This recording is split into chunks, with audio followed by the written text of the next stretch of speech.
Welcome to this last video on the Old Testament before we move on to the New. And one of the last representative genres of the Bible that we'll look at today is the prophets. Literally prophonos, those who spoke with the voice of the Lord. Thus saith the Lord to you from me, the prophets. The Old Testament will end with all the prophetic literature, and we organize them into two categories, the major prophets and the minor prophets. However, and importantly, don't think of this like a baseball league where the major prophets are the more popular, better ones, and the minor ones are lesser. Not at all. The only way we use the term major and minor is in terms of the amount of material we have from them. So the major prophets simply mean that we have more writings from them in terms of number of words, Jeremiah, Isaiah, Ezekiel. And the minor prophets simply mean we have less material from them, Habakkuk, Zephaniah, Malachi, and so forth. So today we will look at an example of a major prophet, Jeremiah. And what has happened by this time in the Old Testament is that the seed of Abraham, his family, his descendants have become that nation. They have a capital city, they have a king, but slowly they sort of start to walk away from the way God had said they were to run things.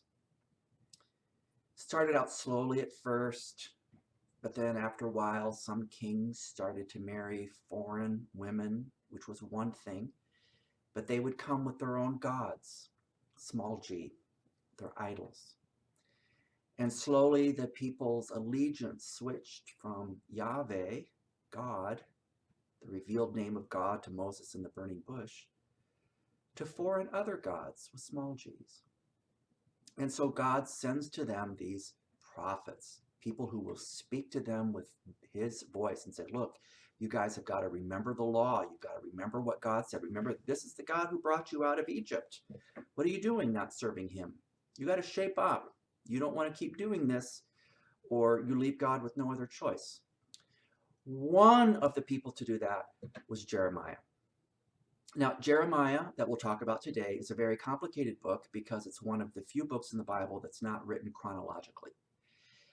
We're told this at the very end, that Jeremiah, the book was put together by a scribe, and I wish I could say he was even thematic, but it kind of is helter-skelter. So what I've done is I've tore the whole book apart, and I've tried to reassemble it chronologically.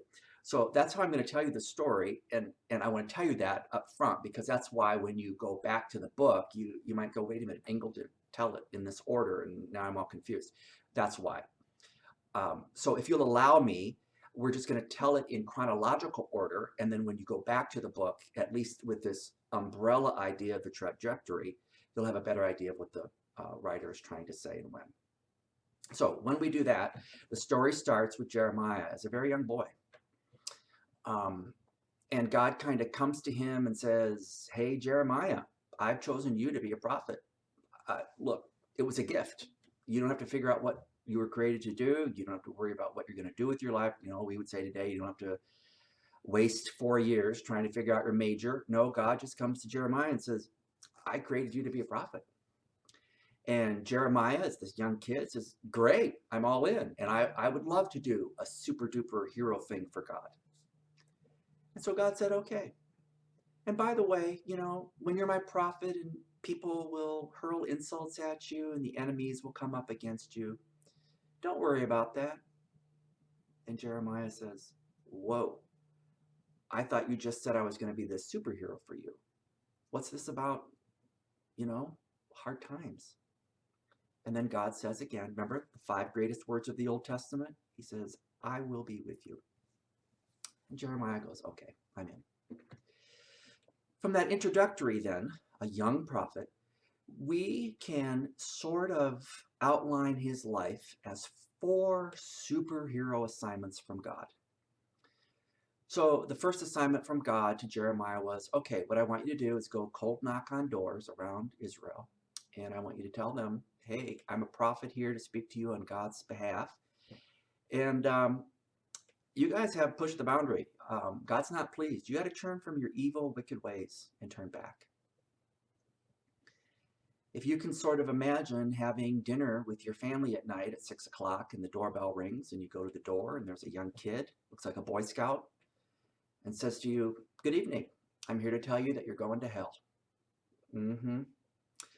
People didn't like this.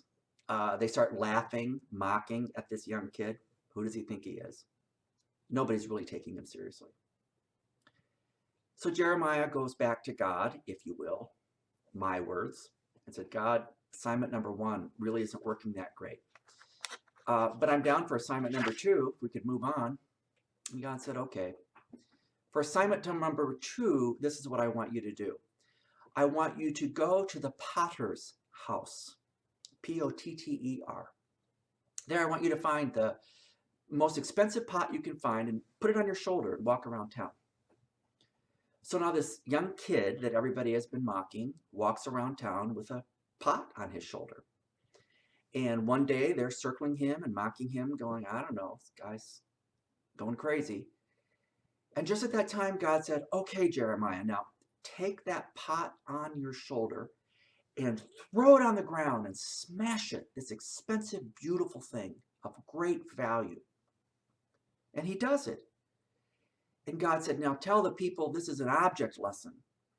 This is what God is going to do to Israel, this beautiful, valuable piece of jewelry in God's eyes. He's going to destroy it if they don't wake up and listen. Jeremiah does this, and the people are not pleased. Now this kid has not only condemned them, but he's insulted them. So they say, we got to teach him a lesson. And they go put him in the stocks. S-T-O-C-K-S. It's where your hands and your head are on these 3 holes. And what they would do in the Old Testament is they'd put the person they wanted to totally humiliate, denude them, put them in the stocks in the center of town. People would come by, spit at them, make fun of them, defecate on them.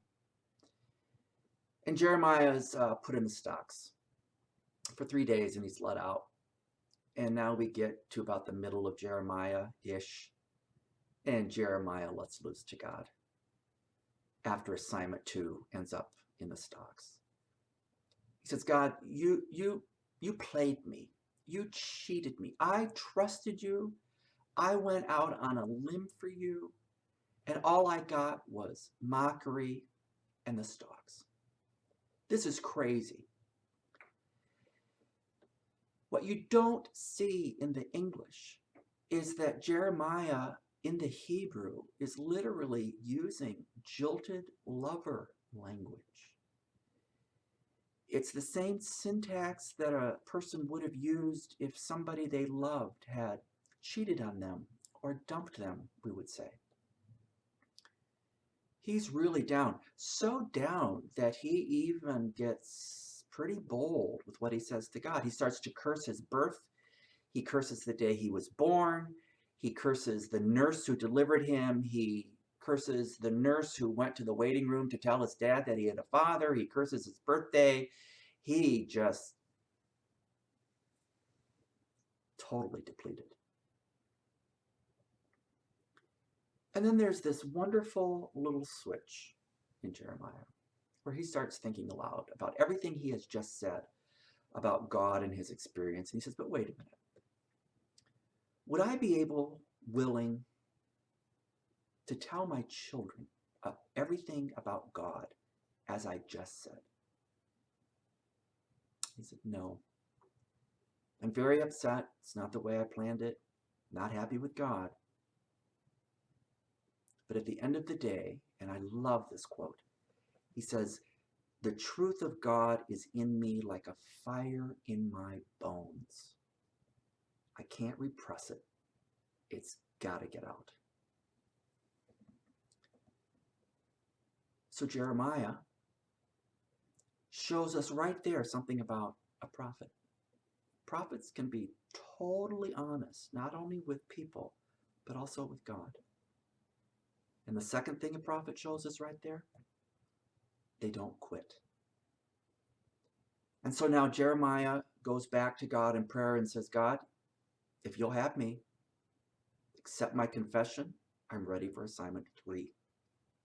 God said, okay, go back to the people and start talking to them again. Not a lot unlike assignment number 1. And he does. And now the people go, okay, this is crazy. We were kind of nice with the stalks. No more. They organize a task force to go get Jeremiah. He's gone way too much. And they throw him in a pit, a well that's dried up. And the text tells us that he sinks all the way up to his armpits. They put a cover over the pit and they walk away. Surely he's dead. The end of this prophet, and we think as the reader, the end of Israel. There's nobody left that will call them back to God. The end of assignment 3, Jeremiah ending up in the pit, is that there was a councilman with a conscience who had done this. The next day he goes back to Jeremiah, and we're told some very specific things that happened that day. He was rescued from the pit. They throw down some ropes, puts it under his armpit, and they hoist him up out of the pit.